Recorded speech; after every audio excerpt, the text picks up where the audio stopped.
as these developments are concerned.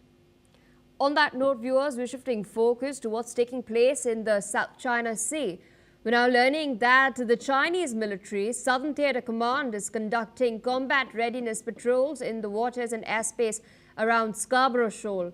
This comes, of course, as tensions continue to simmer in the region. Interestingly, this patrol comes after the U.S. Navy's Nimitz Carrier Strike Group recently conducted joint exercises with Philippine and Japanese forces in the same area. Of course, marking Washington's largest show of force near the disputed Maritime region.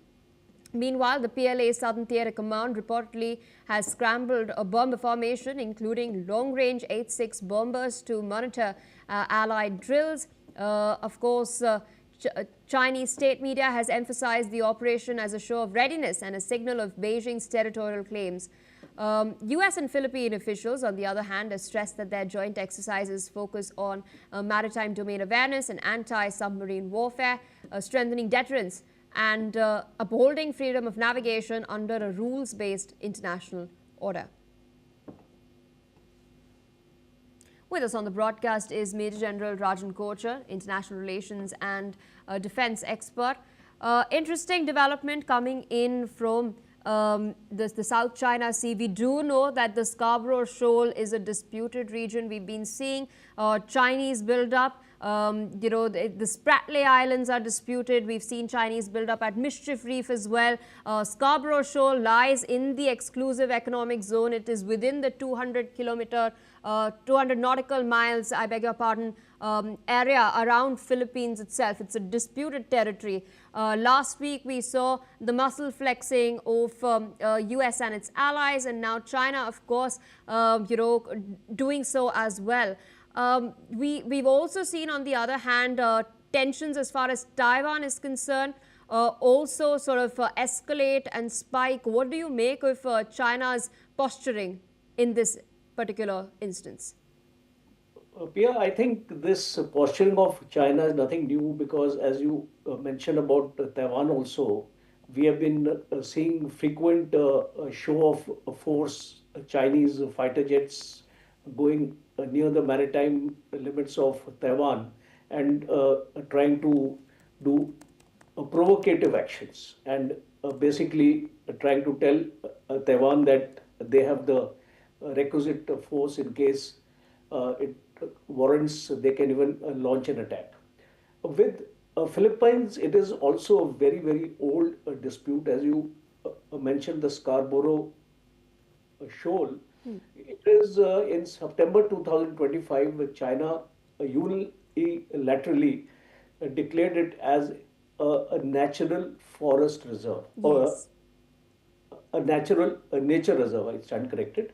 And that is a strategy of China. On the pretext of this, China is trying to deny Philippines its rightful possession of this shore. And it is in the exclusive economic zone of Philippines. And I think UNCLOS also, the United Nations Convention on Laws of Seas, is very, very clear on this. China has no jurisdiction on this particular island, and I think it needs to look inwards. But who's going to tell China? You see, China does not follow most of the UNCLOS. China does not respect the exclusive economic zones of all the other 6 to 7 countries which are part of the South China Sea. Yes. And we have seen this happening, as you also mentioned about the Spratly Islands. Let me add on to that. Spratly Islands is now a missile base of the Chinese. They have built a landing strip there. They have got their forces there, and it's right in the center of the South China Sea. And tomorrow, if any US warships or aircraft carrier is seen in this area, it is possible that China can threaten them also. And China is preparing for this. In the present case, the US aircraft carrier Nimitz was here, and that's how these bombers have been scrambled to push them away. So I think these are very sensitive and provocative actions because a small incident here, Pia, a small incident here can trigger uh, a larger scale of war, and especially Philippines and US is trying to project to the Philippines as to the world that it can take care of its allies.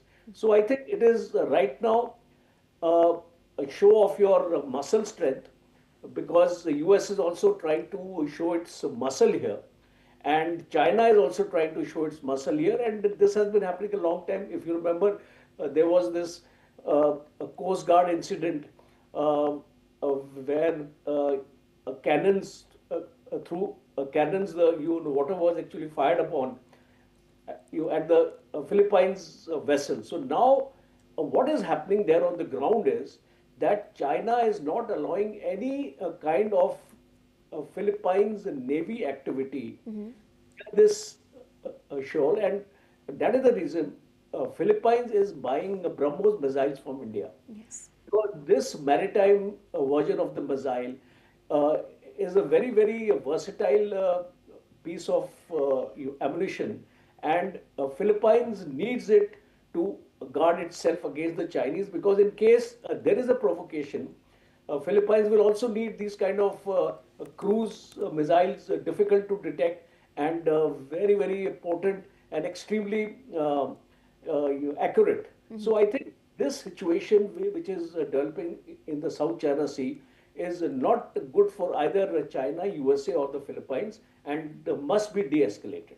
Absolutely. There are satellite images available on the internet. It's not just the Mischief Reef, but also the Subi Reef, and which is an atoll, and the Fiery Cross Reef, where in the Spratly Islands, where we're also seeing this sort of a build-up take place. Major General Kochar, I'd like to thank you for taking out time, of course, explaining all of that and the context to our viewers.